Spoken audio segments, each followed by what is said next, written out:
નમસ્કાર મિત્રો, મારું નામ કાજલ છે. હું 32 વર્ષની છું. હું ભાવનગરના નાના એવા એક ગામમાં રહું છું. મેં લગ્ન કર્યા નથી અને તેથી વિશે વિચાર્યું પણ નથી. હું મારી વૃદ્ધ માં સાથે રહું છું. મારી એક ભાઈ અને ભાભી છે, પણ તે અલગ રહે છે.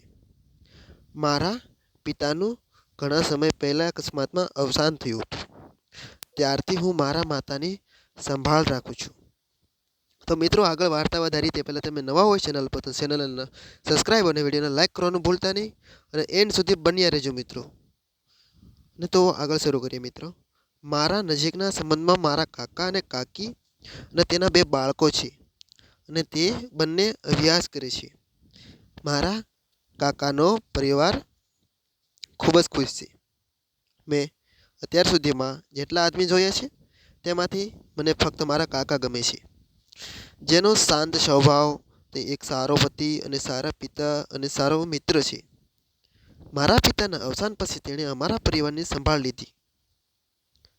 આ વરસાદની મોસમમાં મારી માતા બહાર ગઈ હતી અને ધીમો ધીમો વરસાદ પડી રહ્યો હતો. હું બ્લાઉઝ અને પેટીકોટ પહેરીને ટીવી ઉપર જેઠાલાલ જોવા રહી હતી અને 9 વાગ્યા હતા. ત્યાં અચાનક દરવાજાની ઘંટી વાગી. મને થયું કે આટલી મોડી રાત્રે કોણ છે. મેં પહેલાં ટીવી બંધ કર્યો અને દરવાજા પાસે જઈને પૂછ્યું કોણ, પણ કોઈએ જવાબ ન આપ્યો. દરવાજો ખોલીને મેં જોયું તો મારા કાકા હતા. તારા મમ્મીને ક્યાં છે? તેમણે મને કહ્યું કે મેં તેને કહ્યું પહેલાં અંદર આવો. કાકા તે બહાર ગયા છે. તો કાકાએ કહ્યું કે તો હું મારા ઘરે જાઉં છું. તો મેં કાકાને કહ્યું, શું આ તમારું ઘર નથી? તો તેણે કહ્યું, ના, એવું નથી. અને પછી તે બેઠા. હવે વરસાદ પણ વધી ગયો હતો. મેં તેમને પાણી આપ્યું અને અદરક નાખીને ચા બનાવી. તે મારી સામે જોઈ રહ્યા હતા. હું ભૂલી ગઈ હતી કે તેમની નજર મારી ઉપર છે. મેં મારી જાત ઉપર કાબૂ મેળવ્યો. પણ વાત કરતાં કરતાં તેણે કહ્યું કે કાજલ, તું ખૂબ જ સુંદર છે. પછી આટલું કહીને તેણે મને તેની નજીક ખેંચી. મેં કહ્યું, કાકા, મને છોડી દો. પણ તે મને છોડવા માટે તૈયાર ન હતા. હું વિરોધ કરતી રહી, પરંતુ તેને મને રોકી શકી નહોતી. હું કાંઈ ન કરી શકી. તેણે મારા મમ પકડી લીધા.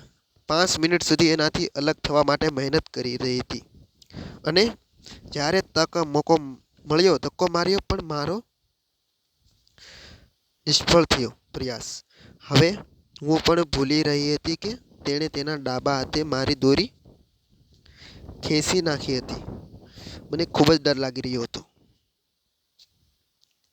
પછી આવો બનાવ મારી સાથે પહેલીવાર બન્યો.